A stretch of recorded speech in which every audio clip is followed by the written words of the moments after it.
Hello mga kachikapay! Welcome to my YouTube channel! Proud of Masbate because of the people here. I can agree with that. Kasi 'di ba, especially kayo 'di ba sa Bicol region, lagi kayong daanan ng mga typhoons. Dormant kayo ng mga bagyo. So strong, resilient. Talagang siguro yung mga governors niyo rin, 'di ba? Talaga nakikita ko ahead of time pag may report na si Pag-asa, talagang evacuate na talaga kayo, naghahanda. So talaga, strong, resilient, battle ready, no? Yeah, about that, Adam, there has been a recent earthquake in Masbate. It's in Oh, yeah. other part from my city. And when I went there, you really could see. That's why what I'm saying about Masbate, yung yaman niya is yung mga tao. Kasi when I went there, there's just been 3 hours since the earthquake happened. But these people, it's like there's no earthquake. They're smiling and they're helping each other, picking up the pieces and already thinking about what's the food for tomorrow. That's how quick they... And I was thinking, yan yung spirit. Yan yung Masbateño spirit. And I'm just so proud. For sure, they're also proud na you are representing them in Miss Universe Philippines right now. You know what, the more I look at you, girl, wala ka talagang pores. Parang feeling ko, kahit malayo yung angulo mo ngayon. So parang I'm curious to ask, what's your... Ewan ko lang kasi I haven't seen you in person. But so far from my impression here, parang, what's your secret ba? Well, To have that luminous skin? What's your beauty regimen? Well, Adam, I would say, number 1, no stress, please. Whatever problem you think you have to fix, don't worry because you will have time to fix it. And those problems that you cannot fix, then absolutely do not worry about it. That's the key. And that's also the key to a very long, happy life. True, walang stress. It goes... So, pag may mga problema dumarating sa'yo, laban lang, no? Okay, but Adam, I will say a practical tip for everybody, especially for the girls. When I was 15 years old, I didn't like, whenever I put on makeup, I think, okay, maganda naman ang skin ko, matutulog ako. And then, it has a bad effect on the skin. So, to all the girls, don't put on makeup and sleep on it. You have to remove it. So, I take care of my skin better now. Comes from experience talaga, no? Alright, so, eto, alam mo, no doubt talaga, you have been impressing us with your gift of gab, talagang yung articulation mo with everything how you have been answering my questions. So, I'm curious to ask, what serves you better in life now? Now that you're 22 years old? Knowledge or experience? Knowledge or experience? I think, Adam, it's a combination of both. Because, for example, we are so blessed that we have all these knowledge and information at the tip of our fingers. It's like we can stand in the shoulders of the giants. Those who came before us, we can learn where they went wrong and what they could have done better and where they succeeded. And we can pick up from there. But on the other hand, experience, we see it from face to face. And I think it's also very essential, especially for me, all those experiences that it's made me. Experience is very bitter, Adam, especially what I went through when I was very young. But I am so thankful for it because if it didn't happen, I'm not me, I'm not who I am. It's a part of me. So, experience then over knowledge? Well, I would say really both. But if you Both. have to choose one, you have to embrace all experiences and always listen for those people who came before you. Nice. So, kung papipiliin ka, book smart or street smart, you would also say the same thing. Yes, because, I always think about this. Women are always like, sometimes some women settle for a lesser option. But why not choose both? You can choose both, right? Girl, iba ka mag-isip. Usually kami sasagot kami ng isa lang. Pili ka na ng isa. Ikaw hindi. Connect mo sa dalawa. Diba? For example, love life and career, fine to choose both. If the person is deserving muna. Wow. I like the cases that we are seeing right now. Empowered, modern woman. Yes, why can't you have both nga naman? Who says you can't have both? Right? So we're down to my last few questions, kisses, because we're almost talking for an hour now. For a few more minutes left. So, outside climate change, kasi you're so well read, sige, let's test how you are viewing things right now. Outside climate change, what do you think is the biggest threat the world is facing right now? I love that. Outside climate change, I think the biggest threat is the gap between human beings. For example, Adam, yung coronavirus, yung lack of education, all those things, poverty, those things can be solved because we are very intelligent humans.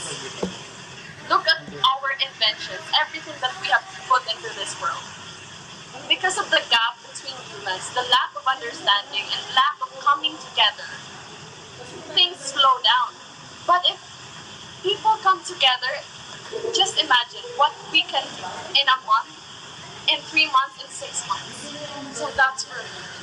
Coming together is the most important thing. Solidarity.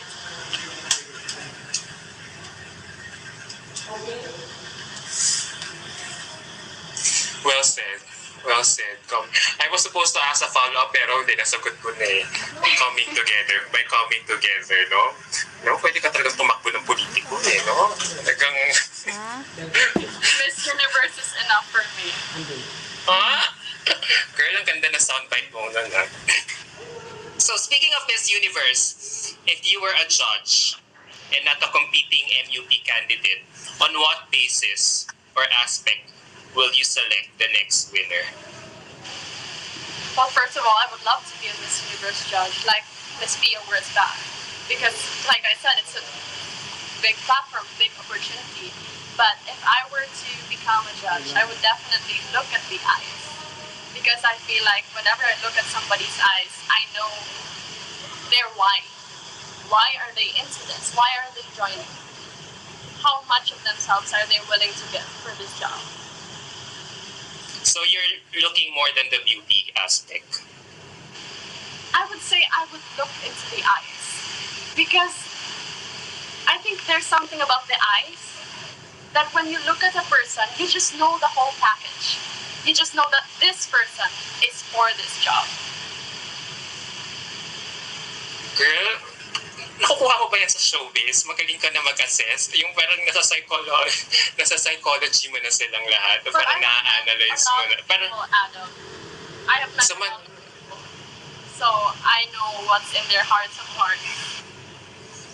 Grabe yung maturity mo. Wala akong ma-say. So, you know, you're 22 years old na. You're 22 years old right now, and you've lived a life full of experiences in those 5 years na you've been in the entertainment industry. So how do you see yourself 10 years from now? You know, Adam, I've been asked this question a lot, and I always respond what I'm feeling at that moment. And what I'm feeling at that moment is that I will just focus in this 6 months, what I can do in this 6 months. I will not assume ahead that I have 10 years. Assume that you have 6 months. Because if you, for example, I have read this quote that if you give yourself 1 day to clean your house, you will finish it in 1 day. But if you give yourself 3 hours to clean your house, you will finish it in 3 hours. So for me, I will give myself 6 months to finish whatever thing I want to achieve, so that it will take me 6 months. Then I will move on to the next thing that I'm going to go for. Grabe. How you answer your questions is very unusual. Iba atake mo. Hindi ka pageant patty. Hindi ka yung cookie cutter na, alam mo yun, parang okay. Parang, mapapaisip ka talaga. Like parang, you take your sweet time explaining from point A to point B. Tapos, until you zero in on your answer, your pinaka-core answer. Wow. Thank you, Adam. But from what you said, the only thing I heard was patty, sweet, and cookie. Because I love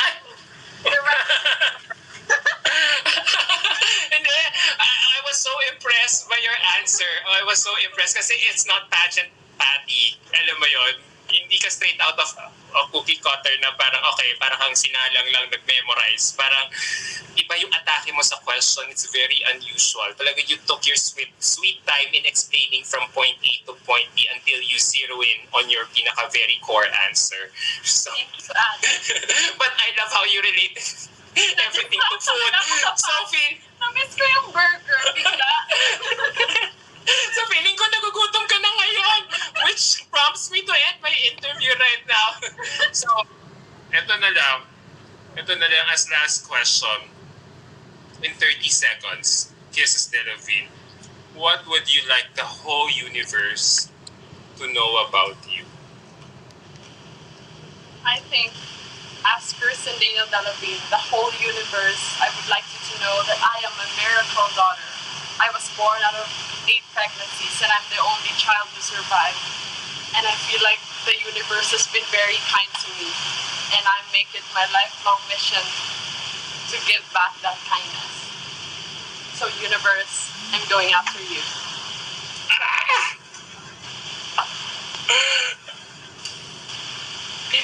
Pakiulit, universe, I'm going after you, so chill ka lang. So universe, I'm going after you. So chill ka lang. That's my puso. The way you say it, parang ang dali talagang abutin talaga ng universe. So, wow. On that note, yeah. I'm just gonna say this. I really think that to all the viewers na nanonood sa atin, there is no limit. It's just what we set for ourselves. So if you see me right now that I believe that I can achieve my goal, it's because you can too. There's no special ingredient here. We all can. Promise yan. Take it from Kisses Delavin. Take it from Kisses Delavin. No words. Wow. No words talaga. And on that note, thank you so much for really giving time for this interview. I really had so much fun getting to know you. I feel like even though it's my first time to meet you, I feel like we're talking here like long lost friends who hasn't seen each other for a long time. I'm glad na alam mo yun, nabigyan ako ng ganitong opportunity to really get to know you deeper talaga. More than the Kisses Delavin that we just know on TV or on the surface. But thank you for sharing your heart to us tonight. Maraming salamat, Kisses. Adam, I am very happy to do so. I also enjoyed tonight. And gusto ko lang mag-thank you din for inviting me here. Your questions were very well researched. And thank you for having such a positive aura. And thank you also to your viewers, to everybody who's supporting Adam. Thank you also. And definitely to Kissables. Oh my gosh, thank you so much. I love you guys very much.